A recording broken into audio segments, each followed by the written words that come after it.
Assalamualaikum warahmatullahi wabarakatuh. Saya Nurifan Yulianto dengan NIM 4172021 akan mempresentasikan tugas kepemimpinan pemerintahan saya yang berjudul Tongkok Pemimpin Internasional Informal Sultan Syahrir. Nama dan gelar Sultan Syahrir Jaan Lama Sultan Syahrir lahir 5 Maret 1909 sampai dengan 9 April 1966 ada seorang tokoh perintis dan revolusioner kemerdekaan Indonesia. Setelah Indonesia merdeka, ia menjadi politikus dan Perdana Menteri pertama Indonesia.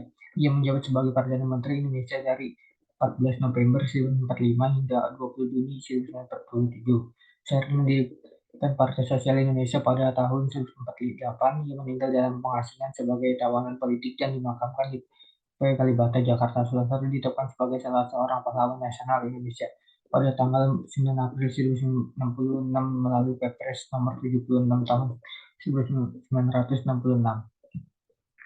Asal Padang Panjang, Sumatera Barat. Saudara lahir di Padang Panjang, Sumatera Barat 5 Maret 1909. Syahrir merupakan putra dari pasangan Muhammad Rasul gelar Maharaja Sultan bin Sultan Leman gelar Sultan Pilindi dan Putih Siri Rabia yang sang ayah menjabat sebagai penasehat Sultan Delhi dan kepala jaksa di Medan.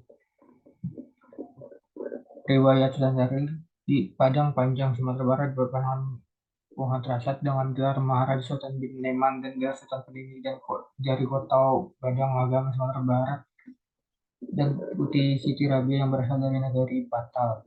Mandailing Natal Sumatera Utara yang menjabat sebagai penasihat Sultan Delhi dan kepala jaksa di Landrat Medan. Serta bersudah saya dengan seorang anak kudus aktivis serta wartawan wanita yang terkemuka saudara kandung dengan Sultan Jahang, seorang makalar saham pribumi paling berpengalaman pada masanya dan Sultan Malaysia, seorang dosen dan politikus Partai Indonesia Raya yang mengenyam pendidikan di sekolah dasar dan sekolah menengah mulai terbaik di Medan.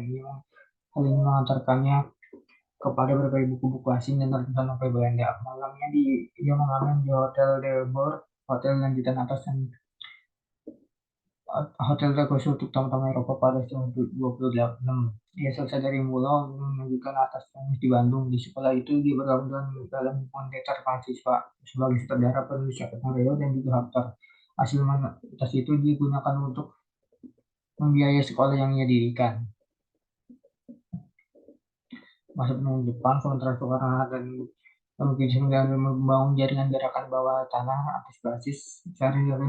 Jepang tak mungkin mengandalkan perang, oleh karena itu kaum bergerakan mesti menyiapkan diri untuk merebut kemerdekaan di saat yang tepat. Simpul jaringan gerakan bawah tanah kelompok Syahrir adalah kader-kader PNI baru yang tepat. Kita harus bergabung dengan kader-kader muda yang para mahasiswa progresif serta mendorong pergerakan buruh yang akrab dengan Syahrir. Menulis di bawah kepemimpinan Syahrir, kami bergerak di bawah tanah menuju kekuatan subjektif sambil menunggu perkembangan situasi dan tibanya saat psikologis untuk merebut kekuasaan dan kemerdekaan.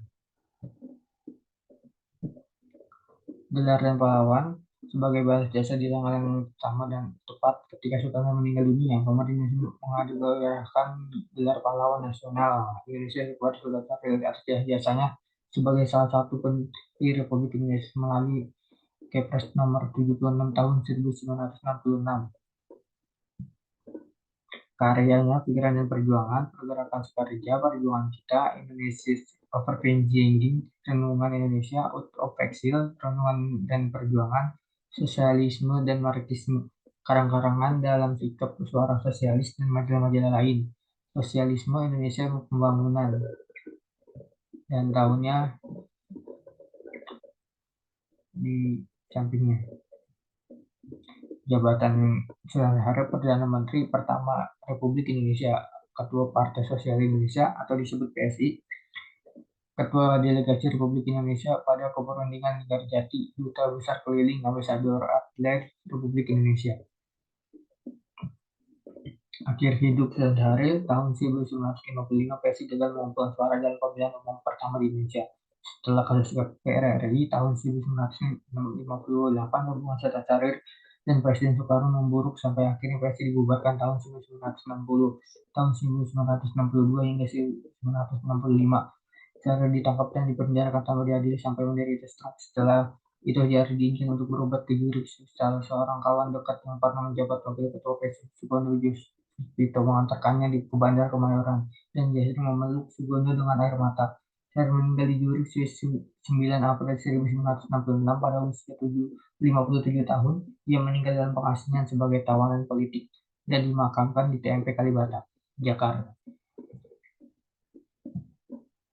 Sekian dari pembahasan presentasi tugas saya. Assalamualaikum warahmatullahi wabarakatuh.